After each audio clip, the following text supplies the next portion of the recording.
One profession in Ghana that I think is misunderstood and unfairly criticized is the Ghana National Fire Service. The sad thing is that many people only remember firefighters when disaster strikes. When our homes are burning, when our shops are burning, when our businesses are burning, when everything we have worked for is turning into ashes, then suddenly everybody starts looking for firefighters. But the moment things go wrong, the same firefighters become the target of our anger, which is very wrong. Growing up, I kept hearing the same statement over and over again. The fire service came without water. The fire service came without water. The fire service came without water. It became so common that many people accepted it as the truth. Even I believed it, until life taught me otherwise. As a young journalist, one day there was a major fire outbreak at Dakuma, one of the suburbs here in Accra. I was assigned to report live from the fire scene. Immediately I arrived, I saw a fire engine driving away from the scene. People were very angry. People were shouting. One woman told me the firefighters didn't have water. That was why they are leaving. Another person repeated the same thing. At first, I believed them because this is what I've been hearing. After all, that was what I have heard all my life. Then something told me to investigate further. So I started asking questions. I approached one of the eyewitnesses and I asked him, were you here when the fire started? This was the question I posed to the young man. Were you here when the fire started? He said no. Okay. I asked, were you here when the firefighters first arrived here? Again, he said no. Now, I became a little bit confused. So I went further to ask, so who told you they came here without water? He pointed to another person. The other person pointed to another person. Eventually, I discovered something shocking. Most of the people accusing the firefighters were not even there when the firefighters arrived. They were just repeating rumors and something that has lived with us for a very long time. Then finally, I met somebody who was there from the beginning. He told me something completely different. He said, the firefighters came in with water, but the water finished quickly. They told us they were going for reinforcement and more water. That changed my perspective forever. Then I started learning how firefighters actually work. And what I discovered surprised me. Do you know the number one weapon of a firefighter is water? So why would firefighters deliberately go to a fire scene without water? This is the question I'm asking. That is like asking a police officer to go and fight armed robbers without going with a gun. It makes no sense. In fact, even a faulty fire engine parked at a mechanic shop usually has water in its tank. You can go and verify. When one team of firefighters is handing over duty to another team, the incoming team checks everything, including water, axe, protective gear, equipment, everything before they take over. And you can go to any fire station to make this research or make these inquiries yourself. If something is missing, they don't take over until it is corrected. So there is no way a fire team taking over from duty will take over a fire engine that has no water. And after putting out fire, firefighters don't simply return to the station. They often stop at the nearest fire hydrant to refill their tanks before returning to their station. But here is another painful truth many Ghanaians don't know. Before we blame firefighters for arriving late, we should first look at ourselves. A year ago, I came across a report that shocked me. According to a report published by the Ghana News Agency on 6th of May 2025, the Ghana National Fire Service receives about 2,000 prank calls every single day on its emergency lines. Think about that. 2,000 prank calls every day, almost 800,000 prank calls every year. While somebody's shop is burning, while somebody's house is on fire, while somebody desperately needs emergency assistance, another person is making prank calls. The firefighters receive the call, they mobilize, they move the fire engine, they deploy personnel, they burn fuel, only to arrive and discover that there is no fire. Prank calls. This is one of the reasons why I personally think that we should establish the fire police and start taking some people to court for placing prank calls to the Ghana National Fire Service. As you place those prank calls, another family is desperately waiting for help.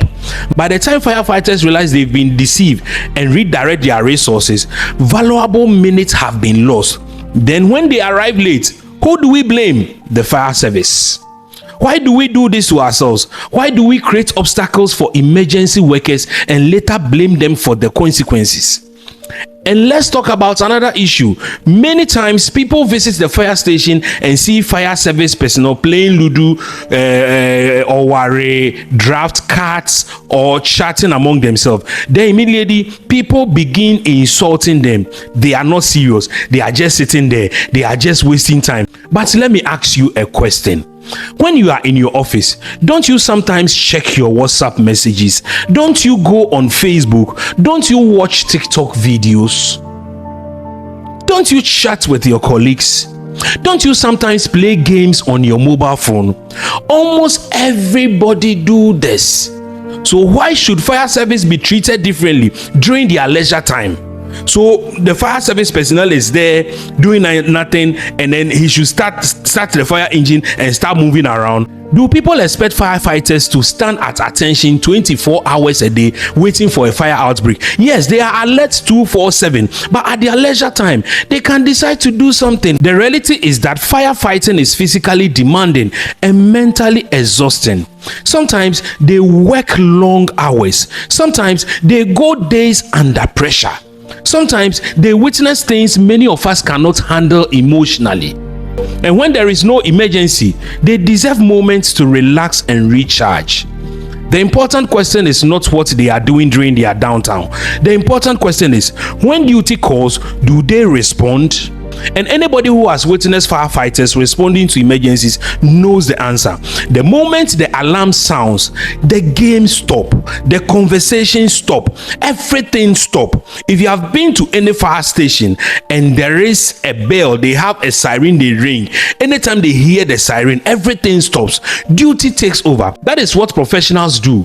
Another thing many Ghanaians don't know is this: fire engines are huge, but not all of them have huge water tanks. This is one thing a lot of people don't know. Depending on the pressure firefighters use, some tanks can discharge water within minutes.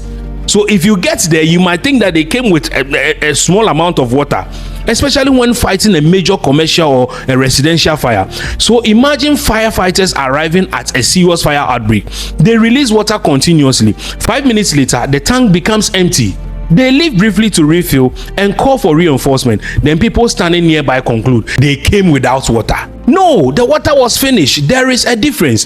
And let's talk about our fire hydrants. Many of them have been buried. There are a lot of fire hydrants in Ghana, but many of them have been buried. Some have been blocked. Some have containers sitting on top of them. In case there is going to be a decongestion to look for some of these fire hydrants, politics will set in. Some are inaccessible because of our own actions. Then when firefighters struggle to access water quickly, we blame them. Is that fair?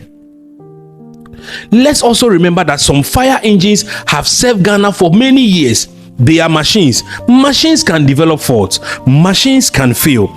Even a brand new vehicle can break down unexpectedly.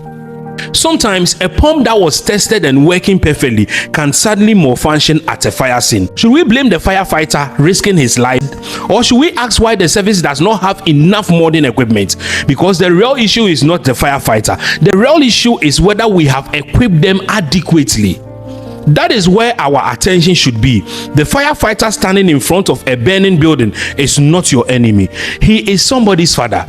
He is somebody's mother. He is somebody's husband, somebody's wife, somebody's child.